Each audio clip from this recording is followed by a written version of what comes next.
Hello, this is A Bit of Lit. I'm Lucas, and it's an April wrap-up. So, I finished 12 books, and I finished 11 at the moment. I'm going to finish one April 30th, which is right now for me, but it's a little after midnight, so when I wake up, I'll finish reading it. Anyway, two books that I haven't finished reading. E.B. White's The Trumpet of the Swan, which my girlfriend is reading to me to practice her English, and she's getting better, so that's cool. And O. Henry's short stories, which I've just been reading slowly. So yeah, gonna finish those next month. Should be good. And I finished Paradise Lost by John Milton, which is amazing, epic, tragic poem where Satan is cast down to hell and he plots his revenge on God and the kingdom of heaven by bringing about the fall of man. And I'm telling you, it is amazing. Whether or not you are religious, it is extremely powerful. And I recommend it. I think everyone will find something to enjoy from it. Anyway, next book is Death of SeaWorld, Shamu, and the Dark Side of Killer Whales in Captivity by David Kirby. It came out about 10 years ago, and it's about killer whales in captivity and anti-captivity organizations and research done, and what it's like at SeaWorld, and for the animals and for the trainers, and the deaths of some trainers, and I can't remember what I said, but there's a couple other things too, and it is just a whole package, man. Really, really horrifying in some ways when you think about all the legal battles that SeaWorld or Sealand, I think it's SeaWorld, sorry, were trying to defend themselves with. Really powerful book. I recommend it. It's great. And then more nonfiction about another aquatic animal.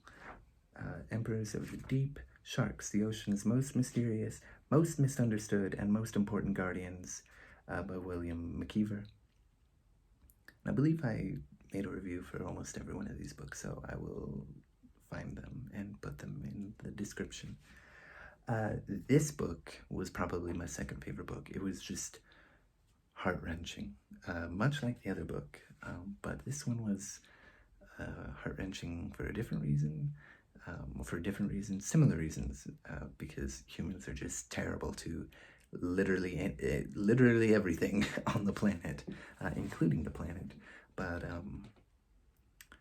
this book is to demystify sharks and to disabuse you of the notion that they are a real threat to humans, when, if I remember my figures correctly, about 4 people die to shark attacks a year, and 100 million sharks die at the hands of humans for different reasons, for finning, shark fins, for medicine, for food, because they're hunting tuna, which play a big role in the telling of this story. And it talks a lot about their biology and their ecosystem and how they help regulate things as the apex predator, and how important an apex predator is in an ecosystem. And I'm just saying, as you know, sharks, they do a lot of great things. Horrifying, you know, but I guess because they're, but I don't think it's sharks that we should be afraid of. Anyway, next book I read was a sci-fi story by Ursula K. Le Guin. The word for world is forest. Amazing colonial, military, science fiction. Sort of turns it on its head. It's very ecological. I'm not really versed in science fiction. I don't know how much it really turns things on its head. But it's about these humans, if I remember correctly, who from Terra, I think, that colonize this enforested planet, and there's these green humanoid hairy creatures there that are pretty submissive until one, and they make them submit, and they torture them and use them in all kinds of ways, and they seem okay with that until one of them acts up and kills one of these people that has colonized his planet. And everything that happens from there, all the talk about culture and history and language and all this other stuff, culture mostly, language and history just a little. Just really amazing how it explores colonialism and militarism and these other things really well. Really worth your time. Anyway, next couple of books. I read Darth Plagueis by James Luceno, which is a great book in the Star Wars universe about Darth Plagueis and his relationship to Darth Sidious, and spanning decades. And it goes from Darth Sidious, Palpatine as a young man, I believe he was 17 at the beginning, to the end of episode 1. And it also brings about Darth Maul's origins and some other things like that. It's really cool. It talks about the politics, and it's got a lot of intrigue and plots in it that are exciting. Nice little pulp sci-fi fantasy kind of story. And then 2 kids' books that I read. Can I Play Too by Willems. That was for work. It's about this pig and this elephant and these funny conversations they have. Definitely can read it as an adult and still enjoy it. It's still funny. And then I Am Abraham Lincoln by Brad Meltzer, which is for a kid who's a little bit older. The Mo Willems book is for a really young kid. But I Am Abraham Lincoln is a short biography. I think it's fine for kids. Not necessarily totally accurate, but it's cute, I guess. Well, I don't know. It's fine. Good starting point for kids. Anyway, then I've got a few of these in my hand. Did I say them all? First of all, we'll just go on with it. I read James and the Giant Peach by Roald Dahl, which is the first Roald Dahl book that I ever read. And I really, let's just hold it like this. But I really loved this book. It felt like it was definitely for kids, but it felt like it was speaking to them as equals, and I really loved that. It's about a young kid who's down on his luck. His parents were eaten whole by a rhinoceros that escaped from the London Zoo, and he has to live with his terrible aunts until some magic beans make a peach grow out of the peach tree that doesn't bear fruit, and he meets all kinds of insect friends. And it's an amazing book. I read it for work to do some demo stuff, much like the Brad Meltzer book and the Mo Willems book. Anyway, let's see. Yes. Oh, yeah, let's talk about this book, shall we? This is my favorite book of the month. Mrs. Dalloway by Virginia Woolf. It's powerful. It's amazing. I don't understand how Virginia Woolf extracted this from her mind, the way she shows how memories and thoughts and ideas and all kinds of things just sort of flit and flow through people's minds, because it's a stream of consciousness book, and it gets really deep into your inner psychology. You get so invested in these characters because you know what they're thinking and how they feel. Really powerful. How it shows Clarissa Dalloway and Septimus Smith and his wife Lucrezia, and Clarissa's fling. Can't think of his name at the moment. I don't know why. Well, anyway, Richard Shaw? No, that's not right. I can't remember, but it's an incredible book.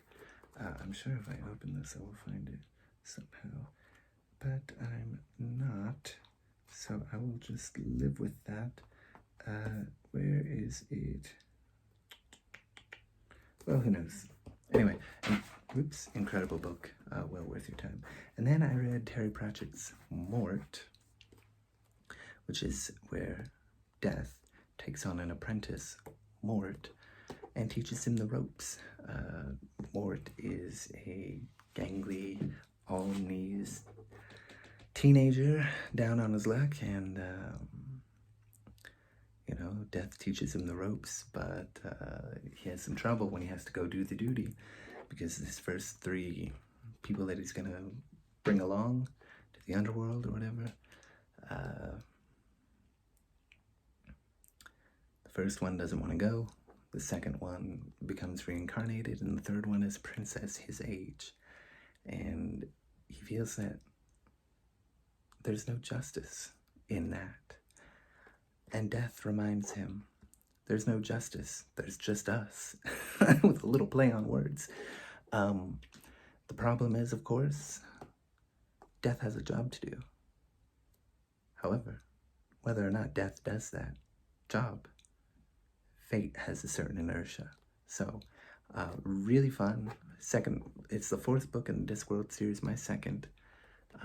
I will continue reading Discworld and Terry Pratchett books, because this was really fantastic, and I loved it. So yeah, and I haven't finished this book, but I'm about to, tomorrow, or in the morning.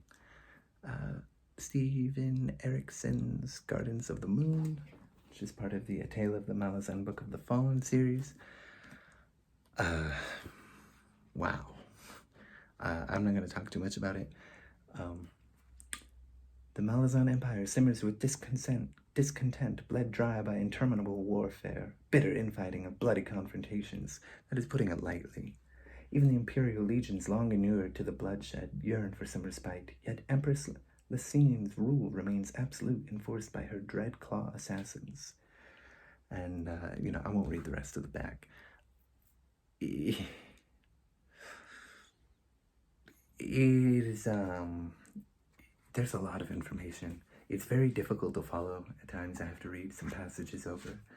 It's just because now that I'm near the end, I don't have to do it as much. But when I was entering the world, so to speak, it was like I was being blown back.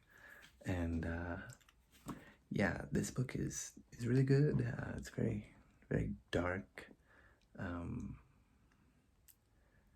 and it's just it's very intricate and well developed and considered, and I will make a review for this for Friday Fantasy, because yeah, this book is just insane. There's a lot to talk about, but this video has gone on long enough, and this book has gone on for quite some time, and there's 9 more just like it. So anyway, that has been that. I will see you for Poetry Thursday. And yeah, take care. I will see you Poetry Thursday, and then Friday Fantasy for that book. So yeah, thank you. Goodbye. Have a good one.